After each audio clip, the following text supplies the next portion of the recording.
Fala aí, galera do canal Botafogo Digital, sou Carlos Albuquerque. Domingo, dia de clássico no Maracanã. Já tô aqui esfregando as mãos, 18 de maio, né? Mas vamos começar falando do nosso irmão Crystal Palace, né? Do grupo Eagle, campeão da FA Cup, a Copa da Inglaterra, venceu por 1-0, gol ali no comecinho do jogo contra o Manchester City, poderosíssimo Manchester City do Guardiola. Parabéns ao Crystal Palace, né? Esse título que é o primeiro grande título, na verdade, da história do clube inglês, né? John Textor, pé quente, né? Tava lá assistindo, e aí até é interessante a gente analisar, né? Que quando algum clube da Eagle, né, como o Crystal Palace, vence, né, ninguém, ou pelo menos boa parte da imprensa, não cita como sendo um clube do John Textor, né? A gente sabe que o Textor está num processo aí de tentar assumir, né,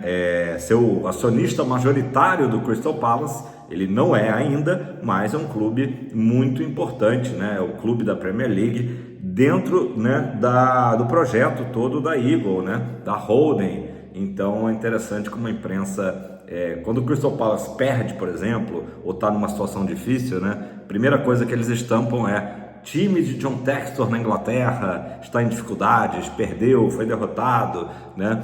Mas quando tem um título como esse, passou batido, né? Pelo menos na maior parte aí dos órgãos de imprensa, pouco se falou de John Textor sendo acionista, né? Mesmo que ainda não majoritário, mas esse é o plano, né?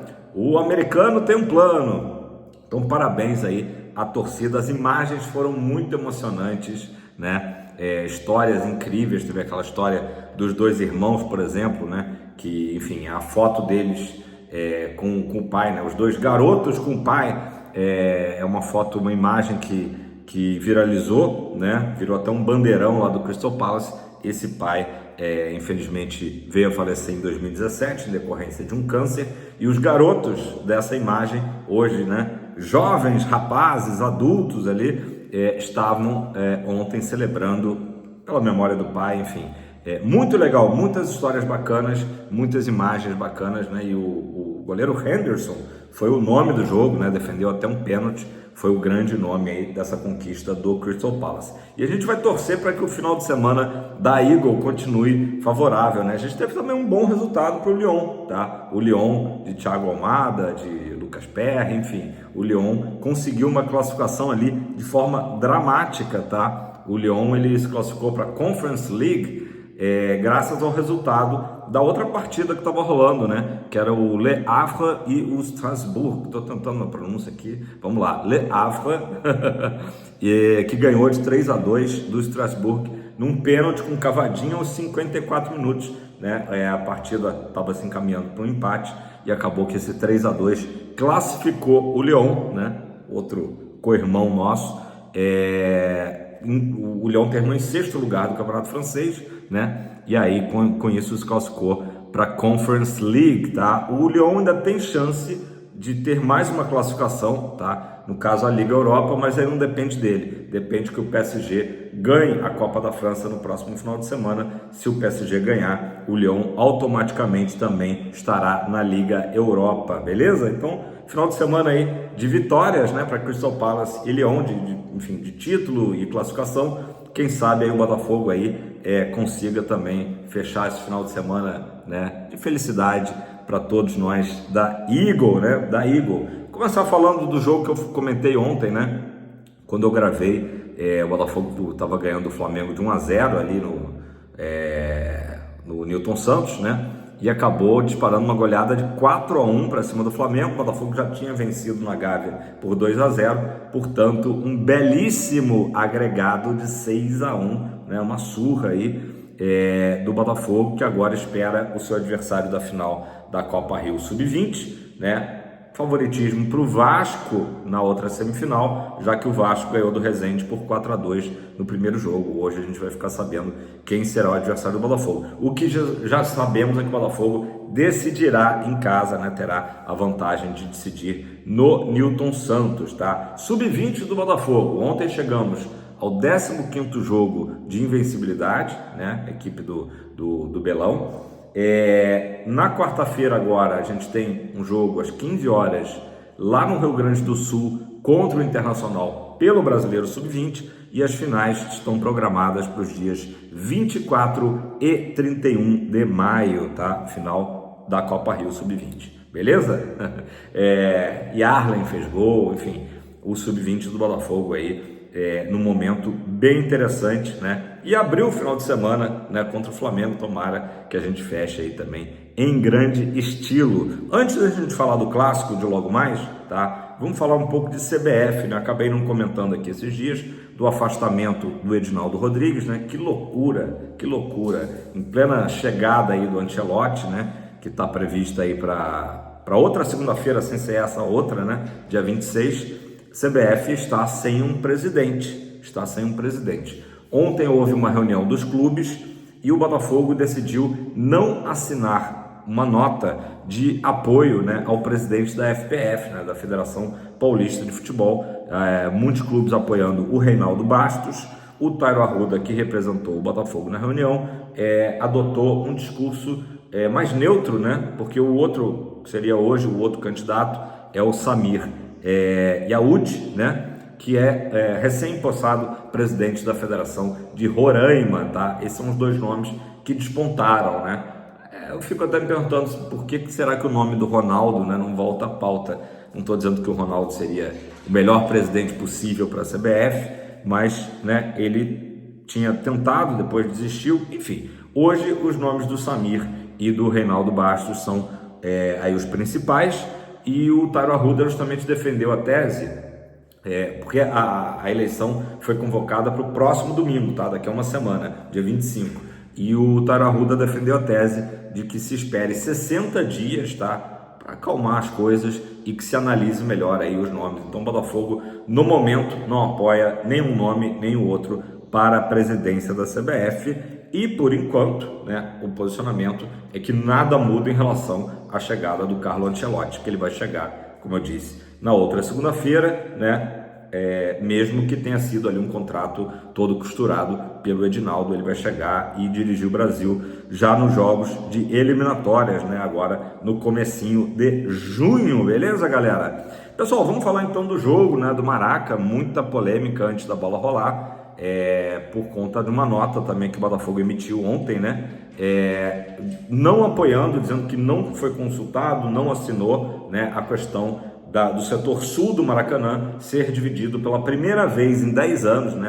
A concessionária que gere o Maracanã, com o Flamengo e Fluminense, né, sempre quando teve clássicos, nunca se dividiu o setor sul, né, entre duas torcidas rivais, né, e hoje vai acontecer isso. O Botafogo teve uma carga, né, que rapidamente foi vendida, né, de ingressos, mal chegou ali a 3 mil ingressos, e o Flamengo vendeu para o mesmo setor sul 9 mil ingressos. Vamos botar aí 9 mil contra 3 mil, o que já é uma discrepância, né, ali no setor. E a polícia, né, o BEP, né, que é o Batalhão Especial de Policiamento de Estádios, promete que vai dividir ali as torcidas com uma chapa metálica, com um reforço ali de muitos homens e tal. Mas é preocupante. O Botafogo justamente se manifestou nesse sentido. Tudo que a gente espera é que o torcedor alvinegro que vá ao Maracanã consiga torcer normalmente em segurança, mesmo dividindo ali a mesma entrada, né, que torcedores